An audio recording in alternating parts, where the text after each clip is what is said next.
خوای گەورە دەفەرمێ لە قورئانی پیرۆزە لئن شەکەرتم لەئەزیدەنەکم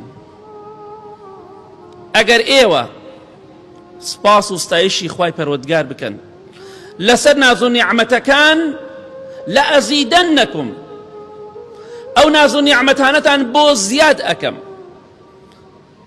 ئەگەر ئینسان بێوێ خوای گەورە زیاتر ناز و نیعمەتی بەسەرا بڕژێنێ، زیاتر ڕزق و ڕۆزی فراوان کە، زیاتر دڵخۆشی کە، زیاتر خێر و بەرەکەت بڕژێنێ بەسەریدا، بەوە دەبێ سپاسی خوا بکەین. بەڵام ئەمڕۆ کوا خەڵکی سپاسی خوا دەکات؟ پارەکە کوا خەڵکی سپاسی خوای دەکرد؟ باسی ئەوە ناکەم نوێژاڵی الحەمدولای ڕەبی العالەمین دوای نوێژەکە هەر ناشکوری. بۆیە ئەگەر پێمان خۆشە خوای گەورە دەروی خێرمان لێ بکاتەوە با سپاسی خوا بکەین. ئەو ناشکوری کە پێشتر لەسەری بووین باوازی لێبێنین. ئەو بێوەفایە بەرامبەر بە خوای گەورە لەسەری بووین، لە سپڵەی و بێوەفایی و ناشکوریکردن با وازی لێبێنین. چونکە ئیبلیس سوێنی خوارد بە خوای گەورە، وتی وا لە خەڵکی دەکەم ئەی پەروەردگار زۆربەی خەڵکی سپاسی تۆ نەکات. سوێن بەخوا سەتاسەد وایە. ئەمڕۆ زۆربەی خەڵکی سپاسی خوا ناکات و پێشتریش وا بوو لە مۆلا شەروا دەبێت. ئەگەر ئێمە سپاسی خوا نەکەین ئەوە خوای گەورە دەفەرمێ وەلئین کەفەرتم ئین عەذابی لەشەدید.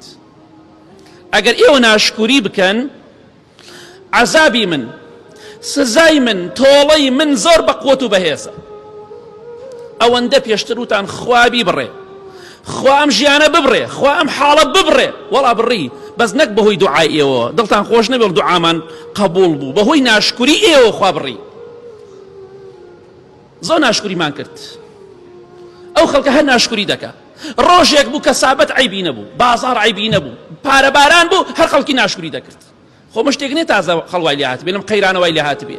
10 ساڵەمە پێشیش 2 ڕۆژ مەعاشەکەی تاخیر نەبوو، هەر هاواری بوو خەڵک، هەر ناشکوری دەکرد ئەو خەڵکە.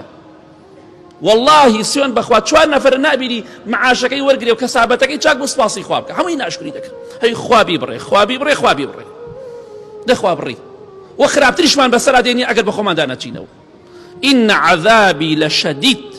خوای گەورە بە ئینە و بەلام لە شەدید تەئکید دەکاتەوە. عەذابی خوا زۆر بەقووەت و بەهێزە. ئەگەر ئێوە بەردەوام بنە ناشکوری کردن کەواتاڵی بژێرە. ئەگەر پێمان خۆشە خوا ڕەحمان لێ بکات، دەروی خێرمان لێ بکاتەوە، سپاسی خوا بکەین. ئەگەر پێشمان خۆشە خوا غەزەبی زیاتر بڕژێنێ بەسەرمانە، کەواتە پێویستە ئەوە بزانی ئەو کاتە بە ناشکوریکردن خوا تووڕەیی خۆی دەڕژێنێ بەسەرمانتە. کەواتە چی ئیسفادەیە لەمە دەکەی کە ناشکوری دەکەی؟